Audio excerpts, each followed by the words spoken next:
पतझड़ हुए बिना पेड़ों पर नए पत्ते नहीं आते, कठिनाई और संघर्ष सहे बिना अच्छे दिन नहीं आते।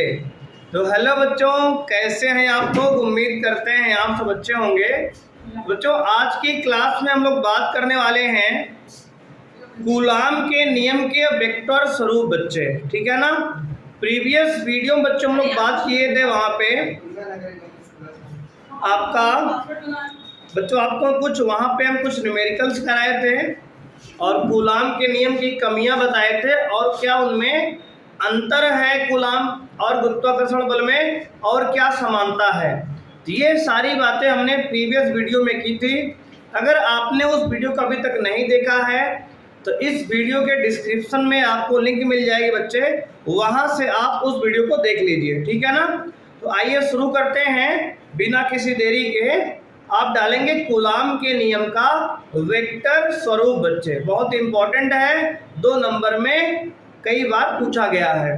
तो डालेंगे बच्चे कूलाम के नियम का वेक्टर स्वरूप।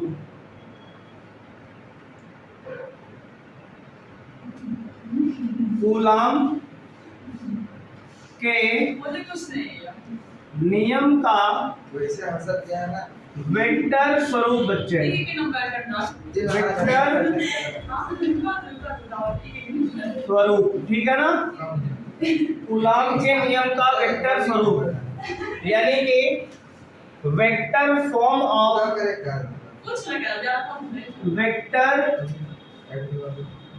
Of Coulomb's law, vector form of Coulomb's law बच्चे डालेंगे, ठीक है ना। बहुत इंपॉर्टेंट टॉपिक है, तो वेरी इंपॉर्टेंट टॉपिक बच्चे इसे इसको आप लगा लेंगे। अति महत्वपूर्ण जो है आज का टॉपिक होने वाला है, ठीक है ना। तो अच्छे से नोट करेंगे, आप ध्यान से सुनेंगे बातों को। कूलाम के नियम का वेक्टर स्वरूप क्या होता है बच्चे, सुनिए। मान लेते हैं बच्चे कि हमारे पास क्या है, 2 बिंदु आवेश हैं, एक Q1 है, एक क्या है Q2 है। एक आवेश Q1 है, दूसरा क्या है बच्चे Q2 है। मान लेते हैं इसके बीच की दूरी क्या है बच्चे, इसके बीच की दूरी अगर मान लें R, क्या मान लें बच्चे R, तो यहाँ पे अगर ये दोनों पॉजिटिव चार्ज होंगे या दोनों नेगेटिव चार्ज होंगे तो इनमें क्या होगा, प्रतिकर्षण होगा यानी कि रिपल्सन होगा। और यदि एक पॉजिटिव और दूसरा नेगेटिव होगा तो बच्चे इसमें क्या होगा, आकर्षण होगा यानी कि अट्रैक्शन होगा। अब देखिए, हमने दोनों को पॉजिटिव माना है तो इसमें क्या होगा, प्रतिकर्षण होगा। तो आप ध्यान देंगे चार्ज 1 पे चार्ज 2 जो है यानी कि आवेश 1 पर आवेश 2 जो है बच्चे फोर्स लगाएगा इस तरफ। आवेश 1 पर आवेश 2 के द्वारा लगाया गया बल F12 बच्चे इधर होगा इस तरफ, इसकी डायरेक्शन के बच्चे इधर होगी। और अगर बात करें आवेश 2 पर आवेश 1 जो बल लगाएगा उसे कहेंगे F21, उसकी डायरेक्शन बच्चे ये होगी, ठीक है ना। तो अब देखो, अब समझो F12 और F21 है क्या। देखो बच्चे, F12 मतलब होता है आवेश Q1 पर आवेश Q2 द्वारा बल, ठीक है बच्चे, ये होता है। F12 मतलब होता है आवेश Q1 पर आवेश Q2 द्वारा बल। अब बच्चे बात करें अगर F21 की, तो F21 क्या होगा, तो आप लिखेंगे आवेश Q2 पर आवेश Q1 द्वारा बल, ठीक है ना। आवेश Q2 पर आवेश Q1 द्वारा बच्चे बल। तो F21 क्या है, F12 क्या है, आपको क्लियर हो गया। अब देखिए बच्चे, यहाँ पे आप ध्यान देंगे तो जो F फोर्स देखो, F12 पे जो फोर्स लगेगा वही फोर्स F21 पे लगेगा। दोनों का मैग्नीट्यूड बच्चे बराबर है लेकिन डायरेक्शन क्या है, अलग अलग है, यानी परिमाण का मान दोनों में क्या है, समान है। किंतु दिशा दोनों की क्या है, विपरीत है। इसलिए आप लिख सकते हो कि जो F12 होगा बच्चे यहाँ पे F12 वह नेगेटिव टाइम्स होगा F21 के, मतलब एक दूसरे के अपोजिट है। इसका मतलब ये हुआ कि एक दूसरे के विपरीत है। F12 यानी force on charge 1 due to 2 is equal to negative times force on charge 2 due to 1 बच्चे, ठीक है ना। यानी कि दोनों आवेशों पर बल तो समान लगेगा लेकिन उनकी दिशाएं क्या हैं, विपरीत हैं। इसलिए एक पे माइनस लगा दो, चाहे जिस पे लगा दो आप, ठीक है ना। अब देखो आगे आप, अगर बच्चे दोनों का मॉड लिया जाए, मैग्नीट्यूड केवल बात की जाए परिमाण की, तो परिमाण तो दोनों का बराबर ही होगा। F12 जो है इसका मॉड F21 के मॉड के बराबर हो जाएगा, क्योंकि इन दोनों का मैग्नीट्यूड तो इक्वल ही है। केवल अलग क्या है तो कहोगे सर डायरेक्शन विपरीत है, परिमाण समान है। अब देखो कैसे निकालेंगे इसकी वैल्यू। अब देखो बच्चे, कोई भी अगर वेक्टर लिखना होता है हमें, तो वेक्टर कैसे लिखते हैं, तो अगर हमें कोई वेक्टर लिखना होता तो वेक्टर लिखने का तरीका होता है उसका परिमाण लिखो और उसकी दिशा लिखो, है कि नहीं। परिमाण लिखो और दिशा लिखो। तो ऐसे ही अगर एक फोर्स वेक्टर क्या है, एक बल है ना, अगर बल को हम कैसे लिखेंगे, वेक्टर फॉर्मेट में लिखेंगे। तो मान लो हमने बल लिखा F12, क्या लिखा बच्चे, F12 मतलब आवेश 1 पर आवेश 2 के कारण बल F12। ये भी क्या है, वेक्टर क्वांटिटी है, ऊपर एरो लगा दिया हमने। तो देखो क्या क्या होगा बच्चे, इसको परिमाण पहले देखो। दो आवेश एक दूसरे से r दूरी पे हैं, तो बल का सूत्र बच्चे कूलॉम बल क्या होगा, K Q1 Q2 upon r square. ये बच्चे हो गया परिमाण, क्या हो गया, परिमाण। अब देखो अगर हम वेक्टर स्वरूप पढ़ रहे हैं, वेक्टर फॉर्म पढ़ रहे हैं, तो हमें परिमाण के साथ साथ क्या चाहिए, तो आप कहेंगे सर डायरेक्शन भी चाहिए, दिशा भी चाहिए। तो क्या करेंगे अब, तो आप यहाँ पे दिशा लिखेंगे। तो बच्चे दिशा के लिए क्या है, देखो force on charge 1 due to charge 2, यानी कि आवेश 1 पर आवेश 2 के कारण बल। बल की दिशा किधर बच्चे, इधर है ना। इसको ऐसे लिख देते हैं, एक यूनिट वेक्टर लिखते हैं बच्चे। हमने डिफाइन किया एक यूनिट वेक्टर कैसा, R21। R21 मतलब बच्चे 2 से 1 की तरफ का वेक्टर, 2 से 1 की ओर का, इस पे कैप लगा दो, R21। अब बच्चे ध्यान देंगे R21 क्या होता है, तो इसको हम नोट कर रहे हैं, देखो ध्यान से बच्चे। R21 मतलब होगा Q2 से Q1 की ओर का,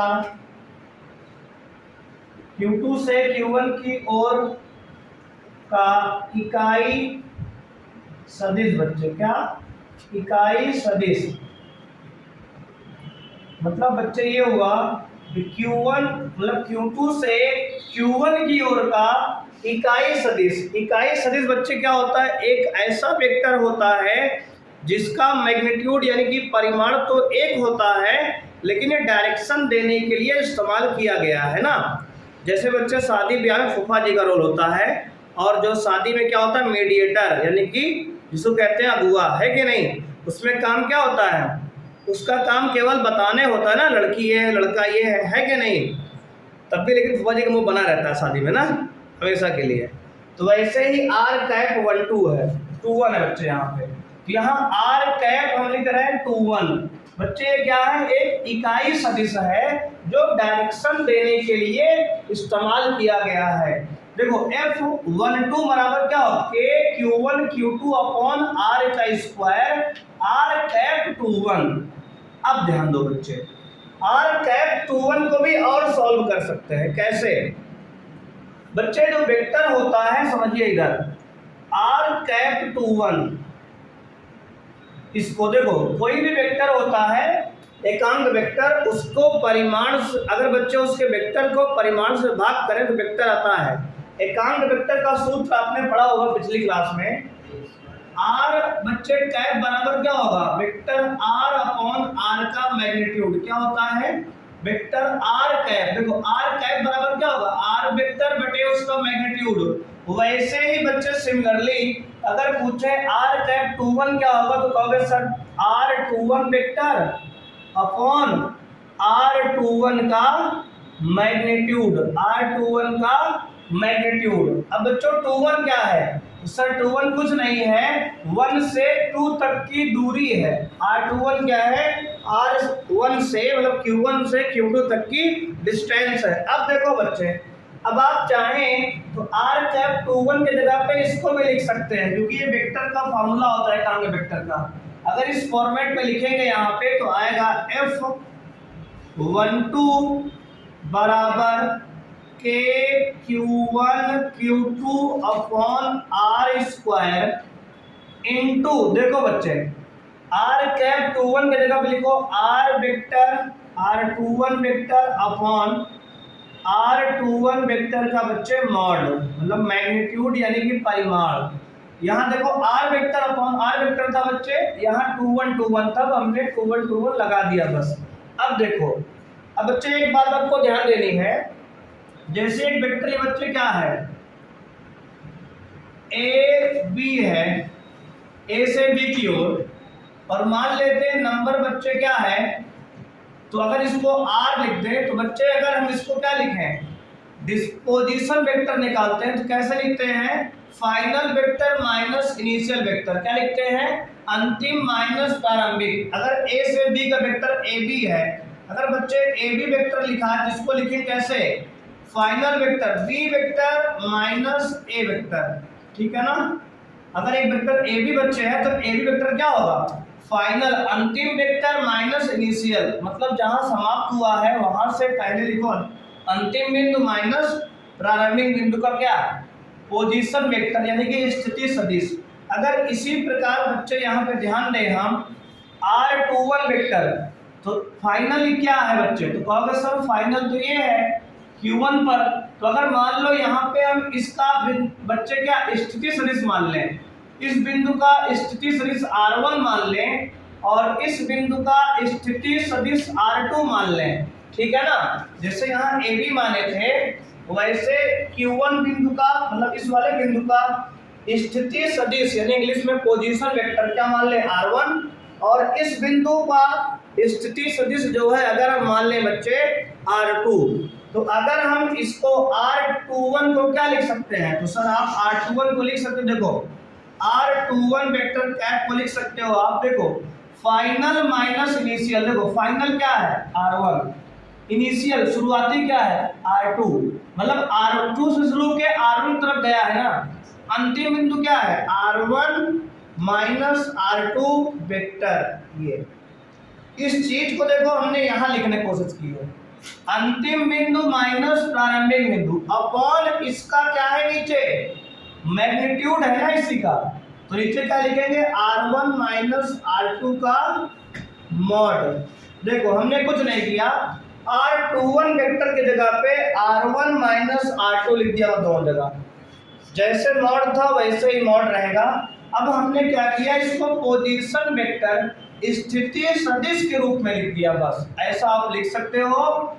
प्रारंभिक और अंतिम ये है तो होता है स्थिति सदिश वेक्टर क्या होता है, अंतिम बिंदु माइनस प्रारंभिक बिंदु होता है ये फॉर्मूला, तो वही हमने यहाँ कर दिया। अब देखो इस R कैप 21 की वैल्यू बच्चे अगर यहाँ डालेंगे आप, और देखो ये वेक्टर यहाँ से यहाँ तक की दूरी क्या है R है ना, यहाँ से यहाँ तक की दूरी R है, इसको R12 कहो चाहे R21 कहो वो भी बराबर होगी, तो ये दूरी जो है हमारी किसके बराबर होगी, देखो तो R जो दूरी है आपकी बच्चे, ये R दूरी जो है ये डिस्टेंस R का जो स्क्वायर है इसको आप क्या लिख सकते हो R1 माइनस R2 का होल मॉड का स्क्वायर, ऐसे भी लिख सकते हो ना R स्क्वायर को, क्योंकि R क्या है R1 से R2 तक की डिस्टेंस ही तो है, ऐसे लिखो चाहे ऐसे लिखो।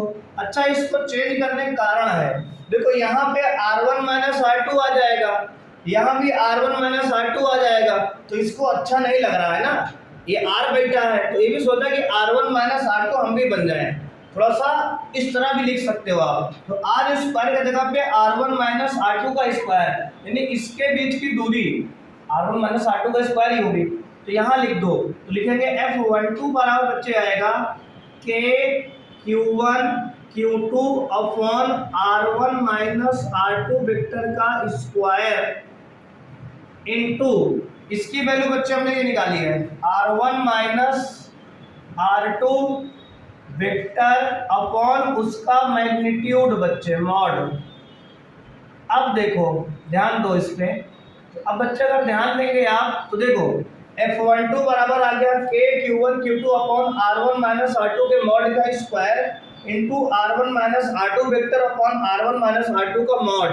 अब देखो मॉड में दो बार यहाँ एक बार यहाँ पावर, दो एक बार मिलके 3 पावर हो जाएगी, तो इसको आप ऐसे भी लिख सकते हो K Q1 Q2 अपॉन ये R1 minus R2 vector upon में R1 माइनस R2 वेक्टर का मॉड का पूरा क्यूब, मतलब 2 पावर इसकी और 1 पावर इसकी जुड़ गई, पावर हो गई 3। और बच्चे ये F12 की आपकी वैल्यू आ गई, क्या आ गई? ये वाला पूरा वैल्यू किसका बच्चे? F12 की वैल्यू आ गई। तो ये F12 की आपकी वैल्यू आ गई बच्चे। यहाँ पे लिख देते हैं F12 वेक्टर बराबर आपका आ गया ये, ठीक है। ये बच्चे आपका F12 आ गया इतना। अब देखो अगर आपको F21 निकालना है तो बहुत ज़्यादा परेशान नहीं होना है, केवल इसमें माइनस लगा दो बस, है कि नहीं। F12 की डायरेक्शन देखो इधर है, उधर से इस तरफ है, Q2 से Q1 की ओर है। अगर F12 की डायरेक्शन Q2 से Q1 की ओर है तो F21 की डायरेक्शन क्या होगी? Q1 से Q2 की ओर होगी। बस केवल डायरेक्शन का ही तो अंतर आएगा ना, वैल्यू तो बिल्कुल यही रहेगी। तो अब देखो अगर आपको यहाँ पे हम लिखने कहें कि सर F21 लिख के दिखाओ, F21 बच्चे कुछ नहीं करना, माइनस टाइम्स ऑफ F12 लिख दो, है ना, उसका नेगेटिव हो जाएगा।